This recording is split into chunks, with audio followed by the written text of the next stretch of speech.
This show is insane. I'm so impressed with each and every one of you. Kieran, I've heard it described as, a Victorian X-Men, but it's like way cooler than that.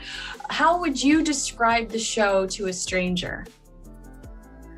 I would describe The Nevers as an amazing opportunity to see women on screen that are majorly flawed, but their flaws consequently become their strengths, and you see them rise to the top. Yes. And that's how I'd explain it. Yeah. I love that. Absolutely. Zachary, I heard that the discovery of the actual story and everyone, everybody's little details, it was like top secret. Was that true? How did you get your hands on the story, the opportunity? Can you share some of that with me? Like, it wasn't just like an audition posted on Craigslist, right? Spotlight. Facebook, yeah. No, I worked for it not like anyone, but I had a call to read the scene. I had a scene to read, which wasn't even the same character name. It was all, cloaks and mirrors and whatnot. And when I got the job, even then it was a level of, we did get the scripts, we got to read it, but because there's so much that was yet to happen, they only told us it was kind of need to know basis. We got little tips of, this is what might happen, this is what happened. But because there's so many of us, it's a big ensemble. Me and Dennis were talking just the other day. There's certain things about his character I had no idea that only he knows and one other person knows. And we're all part of the same story because there's so many people in this big world, this huge world. We don't know the entirety of the story. So when I watch it, I'm watching it, oh wow, okay, that's new. Yeah. I love that. How much fun is that for an actor to actually be a part of something and then to sit back and enjoy it with the rest of us? Like, that's got to be such, an additional joy, along with the occasional paycheck, which is nice too, I imagine. Dennis, was it a similar experience for you? Because you have been involved in such unique productions. I mean, you've been a part of some other crazy storylines as well. So were you reading this typical Tuesday? I'm on it. I got it. No, the great thing is, I'll say two things. One is to be working during this time of COVID is such a gift, and I feel so lucky that we have, the security of a job, which not everybody has. And the other thing is to be able to work on material that's original is a gift.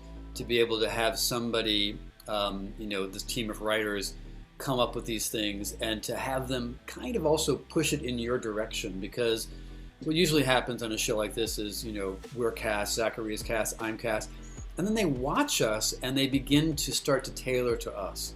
And it's a great thing that happens only in television. People in real life don't know where they're going, and characters in TV don't know where they're going. And so the future is, unknown, both to me as a human being and to my character. And I love that. It's such an exciting adventure. You're absolutely right. It is so original, like nothing I've ever seen before. I was so caught off guard and I loved it. How did you stumble upon this script, and what was your initial reaction? Because it is wild. So, I didn't get a script for ages. No, I just got through some sides, and it was like HBO, so it was very, very hush hush. There was like a link and everything was, James Bond style, would like your laptop would self-destruct if you try to do anything other than just read the link. And then I read like an epic scene, it was really long. It was like 5 wordy epic pages. Put that, I was working on another show out in Prague, and I shot that in, put it on tape in my hotel, and then got like a call like a week later saying, Joss Whedon would love to meet you to discuss this new project that he's working on. So I knew nothing. and I didn't get a script like for months after that as well. Like it was very, the whole thing's been very hush hush and very much like we're all just coming in and making something of what we're given, like in the moment, rather than knowing even what we're making. That's awesome. And Benny, was it a similar situation? Sort of, yeah. I came in a bit later in the process, so I was let in on a little bit more because these guys had started, and for me it was just like discovering about it. I was like, yes, wow, you know, it centers around women who are punchy and feisty, and I knew I'd be in scenes with Rochelle, and I was like, absolutely, you know, that's a no-brainer. I would love to know, Anna, how you reacted when you got the call that you were cast. I imagine that was like such an exciting moment. Where were you? Were you in your PJs? Like, what was it like? It was crazy. It was absolutely crazy. Because I remember coming out of the audition and thinking, like the final audition, and thinking that I'd messed it all up. I'd really messed it up. Because actually before going in that room, I didn't know that Primrose was a giant. And just before I was about to start my performance, I was told, oh, but by the way, you're playing a giant. And I was just like, are they making fun of me because I'm tiny? I don't understand. And I was just like, oh, okay. And they were like, yeah, so you just might want to incorporate that a bit. You're 10 foot tall. Okay, go. And I was just like, what? And so I kind of came out just feeling like, no, I can't possibly have gotten that. That was awful. Yeah, so it was just a really, really crazy surprise. And it just got crazier as soon as we started, because there are just so many amazing people working on the show. It definitely pinch me moment every day. Viola, where were you? What were you doing? Were you surprised? I was surprised. I was really surprised because I was auditioning. I had my last audition at the studios, and I was auditioning for both Myrtle and Primrose in that, and I thought I'd messed up the Primrose half so badly that they wouldn't even consider me for the Myrtle half, because they told me about the giant thing in the room as well, and they're like, walk and sit on the chair like you're 10 foot tall. And I tried to do it, and I just massively failed, did not do it well at all.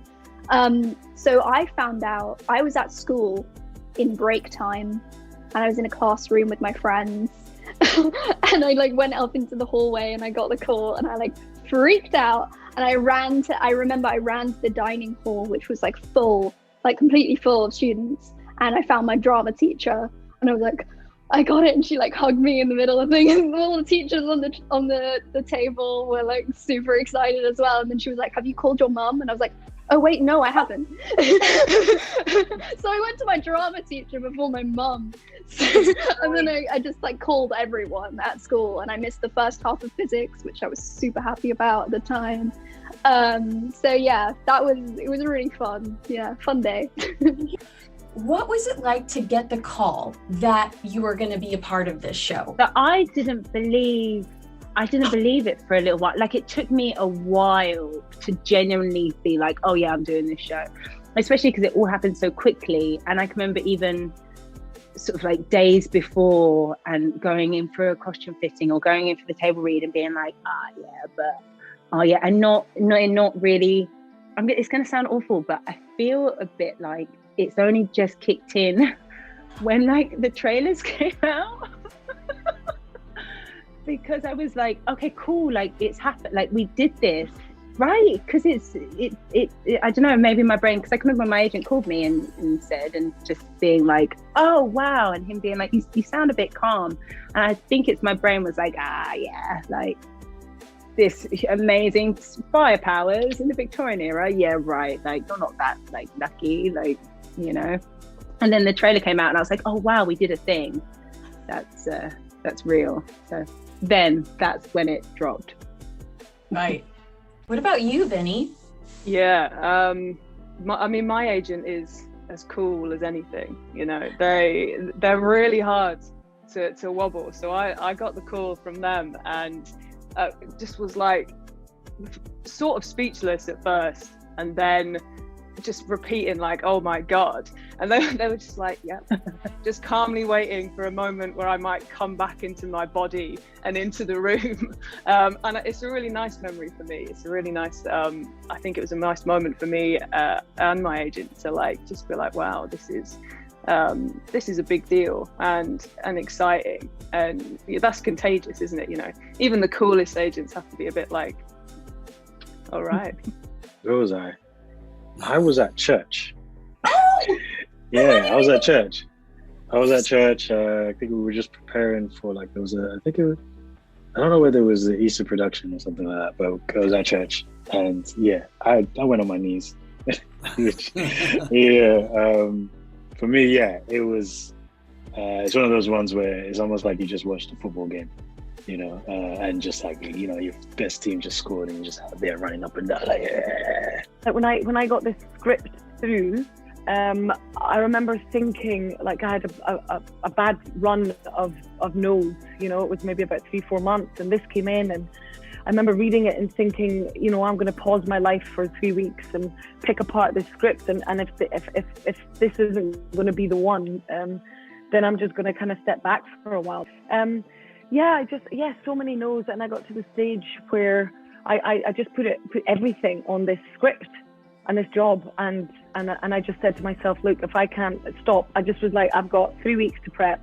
I'm going to pick apart this one scene, and there was so many layers within the one scene, and I thought, if I don't get this, I'm going to step back for a while, because it's just taken so much out of me, you know, just my heart and soul, and that's what we do as performers. We have to, you know. So then when it came off, then it was kind of actually reading what I had in store for me. It was just kind of like, oh my God. And I think, you know, Joss, the creator, he writes the show, but more often than not, you know, writers don't know why they write the characters they do. You know, they've got their head in the overall arc of a huge story with numerous amounts of characters. And that's our job, to pick apart the whys, the hows, and the whats. And that for me was just that amazing, and Joss was there with all of us, you know, throughout that whole, you know, it's his vision, but then there's a time where he has to gift that over and trust all of us with his initial vision, and that's up to us to make it into what we perceive it to be.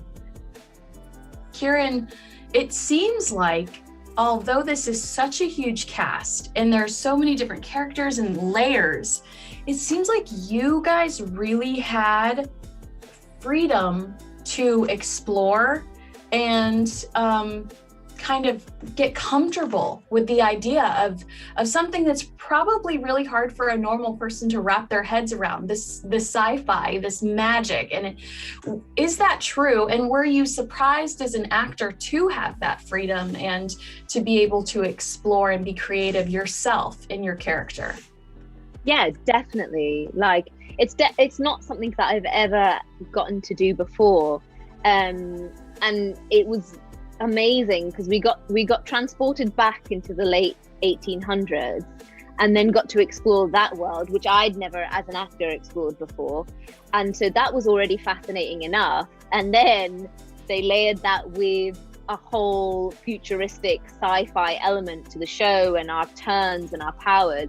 And so we just really got to delve into a world that, for me as an actor, I've never been able the opportunity, and I found it really rewarding because it's just you're crossing genres, and you're crossing time frames, and you're crossing time periods, and you're crossing like politics and what women were going through in the 1800s what versus what women are going through in the sci-fi elements of the show, and what it all means and how it all fits together. I mean, I guess the depressing thing is that it feels like nothing's really moved that far on, but it's still that just makes it so much more urgent now for us to be still telling this story of female rights.